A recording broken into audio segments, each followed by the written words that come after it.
It's all burning, run! No, no, no, no, not the plugins! Ah!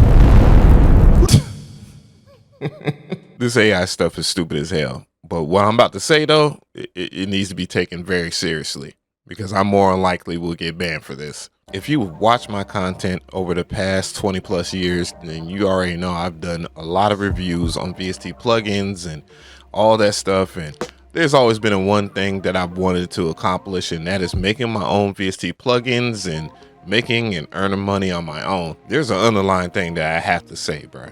I've been doing these videos for these companies, and you know, at best I'll get a affiliate link, and then for those who don't know, like, it barely pays you anything.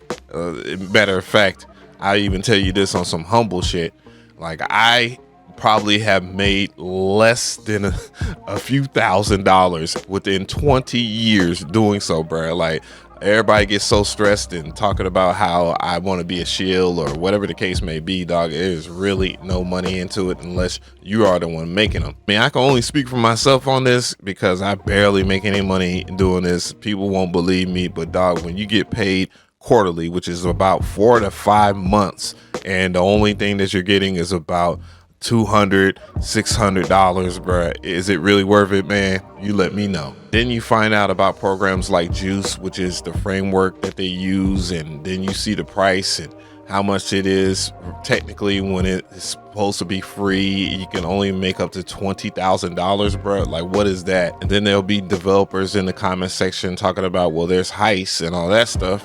And then if you look at some of their things for their license, it's insane as well. Now I see why I'm only getting 10%, because they had to pay the companies for their own framework, bruh. That's insane. That is insane. Then we have to talk about stuff like this company right here, Future Audio Workshop, which hasn't paid me my affiliate stuff. And then it just makes you wonder, like, is it even worth talking about VST plugins if it isn't your own? That's where I'm at with it, bruh. I want to make my own stuff and promote my own stuff and not talk about none of these companies no more. And I think you guys should go your own way if you have your own channel, or if you are a developer. I found something that's pretty decent, which is this tool right here, which is Holo Effects and Holo Synth. And you could build your sounds your own way. So to give you a quick introduction, Holo Effects, which is a C++ framework that you don't need to know how to use code or to use C++. This is the splash screen right here. So we're going to start a new plugin. Let's go ahead and do that, and we'll talk about some of the basic stuff. I do have the pro version right now, but I've tried the free version, and the free version allows you to do a few things, not as much as the pro version. There at the top left side of the screen, you can get this welcome screen, which is what we just looked at. And then you have this question mark here. It tells you keyboard shortcuts. You even have this mode right here. I prefer dark mode over light mode. And then there's this tour where it tells you how to use the UI. And it's not hard to understand, truth be told, the whole time. But just in case, it will basically walk you through the steps of how you develop your plugin. So just to explain, your modules and all the stuff that will affect how you build your plugin is right over here at the left side of the screen, while on the right side of the screen, you have your GUI preview. There are a few things. You got an undo button right here. You can split the section, or you can just have it to where you're just looking at the plugin interface itself, you know. And then you can also edit the layout, like you can drag stuff over. And then again, if you want to undo, you mess something up, you can just hit the undo button, and that will work for right now. So what I'm going to do is I'm just going to build a plugin real quick. I'm going to give it a name, Instructo. Again, you don't need coding. It does help though. The more you know, the better your plugin will come out. But there are starter presets. You can pick up something like a trap drum bus, and then there you go. You got a trap drum bus, and then you can see how the UI works in itself. It is a node-based system, by the way. So you have audio in, and then you can just drag over here, and you have your audio out section. So that is the audio out section here. And then you can see all of the modules in the middle. So you can see what you have done. What I'm going to go ahead and do is just go back to new project here. Let's start fresh. And I'm just going to go here, and then we'll talk about some of the other things. So again, let's go ahead and name this joint. You have VST3 AU, and you can make your own plugin standalone. So that is a thing, right? And we already talked about starter presets. It has an AI assistant. We'll go over that in a little bit. AI background generator, animation generator. So if you want to do something like that, so what we're going to do is just build some tape saturation distortion plugin, and we'll start off with the tape saturation. You can drag this if you have a mouse wheel, or if you use a 2-finger gesture up and down. It allows you to zoom in and zoom out. First thing you want to do is make sure that you get this little plus sign, and then connect it to the audio in, because it has to go through the chain itself in order for it to work. Otherwise, it just won't work. So let's go ahead and add some distortion here. Boom, distortion. I'll just drag this to the bottom, connect it. Boom. So distortion.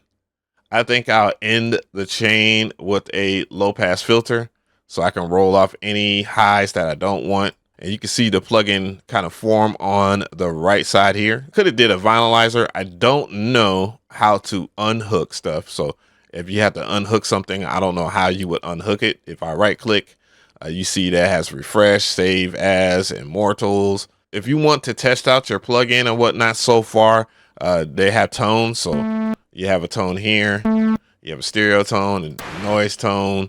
What I'm going to do is just go ahead and add this to it, and you can test out the plugin. So we'll just go right here. Okay, so one thing I need to do is turn off edit layout so I don't have to drag any of these knobs over. I guess it would make sense if I showed you, if you right click on it, you can hide knobs. So, you know, a lot of companies, when it seems like there's something extra about a plugin that sounds really good, it's because they're hiding the knobs, and those knobs will not be able to move. And that's kind of a good way to get a distinctive sound out of your plugin. So that's what the drive here.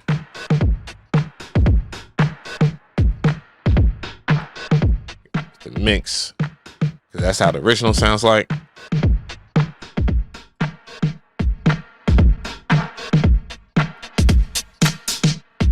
Cut off.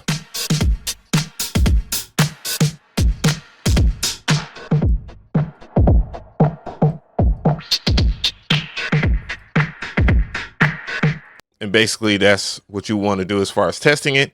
There are some other things too, like they have copy protection. Then you can install it on your desktop. You can set up a path so that your plugins go into the right path. I think one of the things that I had encountered was not being able to set it into the right path. So that was crazy. But there's other things too. If we look at the GUI side, you can see that it's like long as hell. If you click on GUI, then you get these options right here. You get canvas. You can adjust the canvas. So the canvas might be a little too long. You can adjust it. Let's go a little lower. Then you have this header here. So if you don't like the way your header looks like, you can set up a header font. The other thing you can do is kind of vectoral. So you can stretch this out, and then you can see your whole entire layout. So let's do solo for right now. Do GUI. And now you can see all the other options. The canvas, you can add you a background or whatever. You can make the lighting softer, studio, all that. And then you can see kind of the appeal of that. You can turn on grids, so you can drag and drop stuff perfectly. Back into the header, you have a EULA. You can change your EULA to wherever you want. I know some of you guys gonna probably be jerks. You can do custom knobs, so you can, if you are good at anything with the graphics, then you can add stuff in here. What I'm going to do is move this over. Let's make this bigger. Let's just say we want a meter right in the middle of our stuff. Then we can do that. What I'll do in this instance here is play that and show you the VU meters and MPC. All right.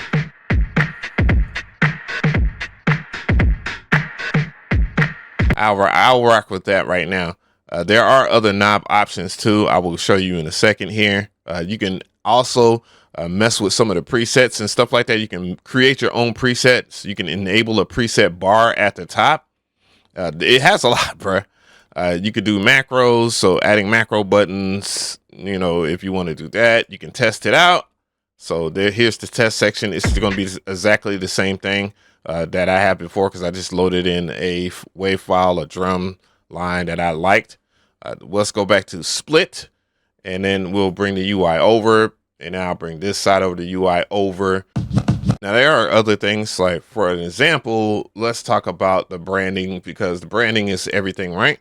So you see, one of the things I don't like about this right now in terms of the UI is it looks a little plain. There are different knob styles. That knob style is awful. That one's awful. But you could just see, well, it's just not working for what I got going on right now. So there's vinyl. Industrial is my favorite. What I need to do is make some lateral adjustments to the UI. I wonder if you can group these together like with control. No, you can't do it. So you would just have to drag them over. All right, let's go and edit it down. I'm gonna bring all this stuff down. You can change the names of the knobs too, by the way. You can also do order. So if you was to, you can move this to the back, you can move this to the front, and those are things you can adjust the size of it too, of the knobs. So if you don't want the knobs to be so big, then you don't need them to be big. Here's other knobs. There was one set of knobs, bro, that it was kind of fire. It was kind of fire. Where is it at? Boom. Those are okay. Yeah, I like that. I like that. I like that right there. Say we like the plugin for what it is. We want to test it out. Again, you can install the plugin on your computer. So we're going to install the plugin. You can reveal it in the Finder so you can see if it's in the right folder. You can also set up the path, which was something that I asked them to do. I was like, bro, you might want to set that up, because some people are going to have different folders that will align with different stuff or whatever. And so I have it in there. Boom. Let's go to FL Studio and see if it works. So here's the plugin itself. You know, I added a preset thing over here and I didn't change the editor. So that's my fault. So what I'm going to do is just add some drums in here. Ooh, that shit is loud. That's what I like. I mean, it's a distortion plugin, right? Ooh. This drum line is ass. But you can hear everything is working. So I can mess with the drive bias, cut off. It's working. Of course, I got to do some refining of some stuff. One of the things I got to do is just kind of make sure that everything is symmetrical so it can fit. If I wanted to make some presets and whatnot for this plugin, it needs to be symmetrical. So look, I'm just going as fast as I can. Let's try the shit that everybody's going to get mad at, which is the AI features. Hey, look, people got to see. So what I'm going to do is new project. We cool. We good off that. I've made that plugin out a bajillion times. So what I'm going to do is go to AI assistant. Yeah. And I'm going to type in, make me, if I can spell, a lo-fi plugin that has the sound of an SP1200. Oop, SP2400 is crazy. Make it have a graphic editor that allows me to mess with, damn. Matter of fact, I need to put XY graphic editor. I don't think that's the proper term. Mess with the time signature of the audio. All right, let's see how this works. So I don't know what type of AI it is, but we're going to generate. Okay, so this is what I got so far. I'm going to solo it. You can see the UI in itself. I know I'm cutting off my sexy face.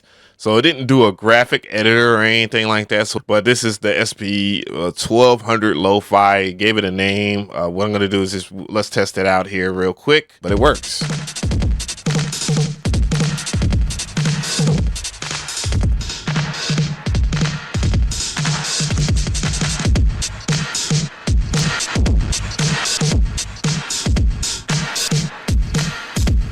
So the plugin itself is okay. It didn't do exactly what I wanted to do. That would have been heaven right there. Boy, everybody would be copying everybody's plugins out here in the industry. I promise you. Oh God.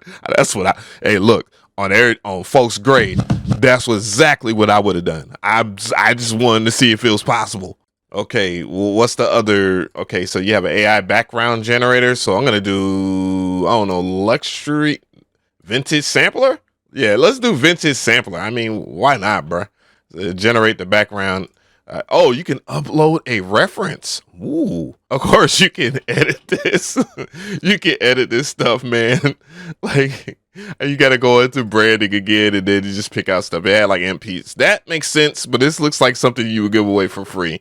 You definitely don't want to charge people money for this. Like, you know what I'm saying? You want to put in a little bit more time, Brad. There is a make it more professional button. Let's see. Let's go with that. Okay, so it said make it more professional, and then it made some minor adjustments and stuff like that. I still think this looks kind of ugly, to be fair. This looks like a Waves audio plugin. But one thing I do want to highlight is that you can make a package installer similar to like all your favorite VST plugin companies right here. So you don't have to worry about, you know, having to code that or spending more money and spending your tokens on something like that. You can do it for Mac, you can do it for Windows, you can do a bundle. There is advanced legacy stuff too over here. I have no clue about none of that. And if you want to go back to the project, you can save it right over here. Let's say I'll just call it this. I'll save it to my desktop. I keep it on as SP so I can work on it a little later, because it'd probably be something that could work out of this. It's just the pads that look a little crazy. I don't want the pads. And if I can get rid of those pads and have that UI a little cleaner, it probably could be a little better than what it is. So let me know how you feel about holo effects. I know that holo simps should be coming out soon. I have talked to the developers of this, so I'm just making sure that it's quite clear. You know what I'm saying? There's no incentive of me making this video other than the fact that I want to show people how easy it could be to make your own plugins and have your own business, so you don't have to deal with any of the bullshit that I had to deal with. The price point in itself, because I made clarifications, I was like, look, man, don't have me out here looking crazy or anything like that and have some weird pricing or something like that. It is $69 upon intro, so they will have plans on raising the price to $100, and it's a one-time fee, unlike Hice or the other one. I can't think of the name right now. JUCE, there it goes, which is the most popular one. And yes, there are things that I would like to see refined. It'd be nice if you can make the UIs vectoral, but you know, for the stuff that we're doing with it, it don't necessarily need to be vectoral.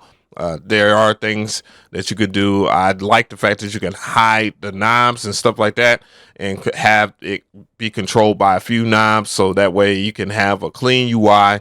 If you have any graphics design experience, then you will probably have a better looking plugin than what I came up with. I do have some experience, and of course, you know, I can utilize, you know, the typical AI shit to have some really dope stuff. And then the built-in AI is okay.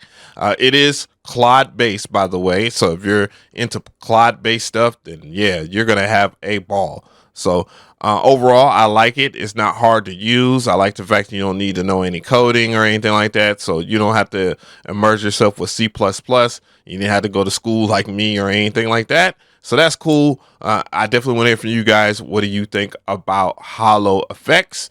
And the link will be in the description box. Yeah, make your own damn plugins. Have your own stuff, bro. That's where it's at.